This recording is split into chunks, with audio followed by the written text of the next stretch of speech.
Hey, what's going on, guys? X here, and today we're taking a look at Star Wars 6-inch Blackline series Baze Malbus. Wanted to show him side by side with Charut, just because these two guys are going to be sitting on the shelf side by side. You see them in the film Rogue One a lot together, so you can get an idea as far as height goes. I believe Blaze should be a little bit taller. He's a little bit bigger.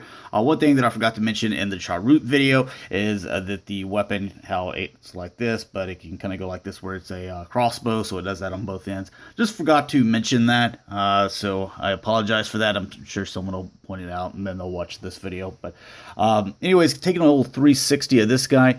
I think he looks really good. There's a little nice detail with the hair, which I'll point out here in a second. The armor, I like the way that it's done. And then the weapons or accessories that it comes with, it actually comes with 4 pieces. So you have the gun, which is separate. This little chain thing is separate here. You have this piece that connects on the back of his belt. I'm sure whenever these guys are being resold years and years from now, that's going to be the piece that is missing. And then you have this like tank thing that has a lot of nice paint detail to it, mold detail. But this is all one solid piece that comes down with kind of like a little Boba Fett skirt thing here on the side. So anyways, I like it. I think he looks really imposing. Just kind of like in the movie. If I'm in Star Wars, I want this gun, man. He was just like destroying people with this thing. This thing was bad.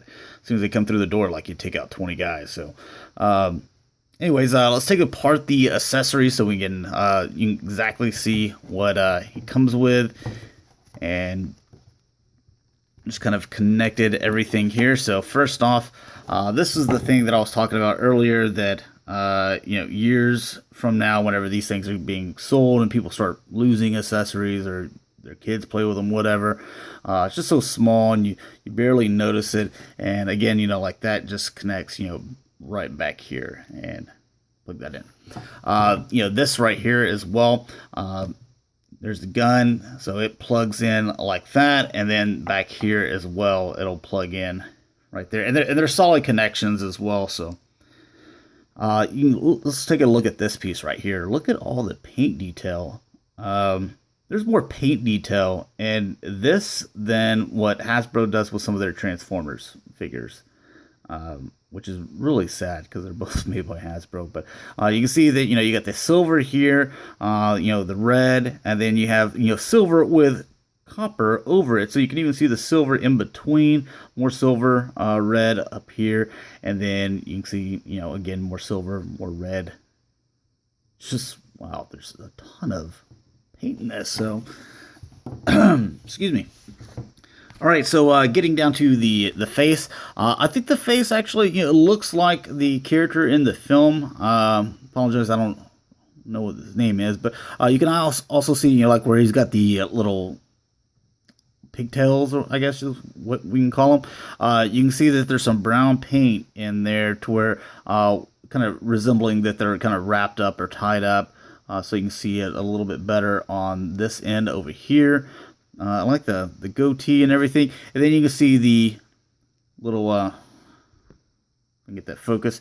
You can see that there's the way that the hair is designed to where it's coming into another ponytail. This guy's got a lot of ponytails and pigtails, but to where the hair's coming over again, and then there's another little knot or tie right there. So a lot of detail just in the hair. I like that they didn't just like put a hair piece on and then just paint the little brown things. It actually looks, if you look at the hair, to where it's coming into that knot, and then down here again, and then it's coming into that knot. So really good job on the hair. I like that. As far as the armor goes, you can see that this is a different material than this, so it's kind of like a shell. So looks really good whenever you put it over kind of a fighter pilot looking jumpsuit. But you can see that there's again some pretty cool paint going on with this. So you can see a little bit of this brown with a little bit of copper on top of it. You can see the little tamper-graphed symbol there, and again with the white or the cream, and there's a little bit more of that brown and copper as far as highlighting the details. Even here on the little bags, you can see where there's painted brown for the buttons, and you can see some more paint throughout here, and also some more armor pieces. So a ton of detail in this guy. So someone really cared about this character or figure whenever they were making him, because he's really got a lot. So I can get it focused there for you. So anyways, as far as articulation, it's got the same as everything else, with the neck and rotation, but because of the way that the hair is and it sets on the back of this armor piece, you're not really going to get a whole lot of back, but you can see that it can look down some. It does rotate just fine. The shoulder goes all the way out. I like how the shoulder's positioned to where the armor actually slides into this piece, so really nice job there. Rotates. You have the bend at the elbow, rotation. There's some more armor right there. Then you have the wrist that rotates. This one goes up and down. This one goes left to right. The waist, ab crunch area, you can see how that moves. This kind of hits this, so you're not going to get a whole lot of that, but you can move that way. Then with the legs, back and forth, out, kind of thick there. Not really going out that much. Excuse me. And then you have the thigh cut, you have the double jointed knees, you have the foot that rotates and goes back and forth. So that's a look at Baze Malbus. Pretty cool name too. So anyways, thanks a lot for watching, guys. Hopefully you enjoyed, and I'll talk to you guys later. Peace.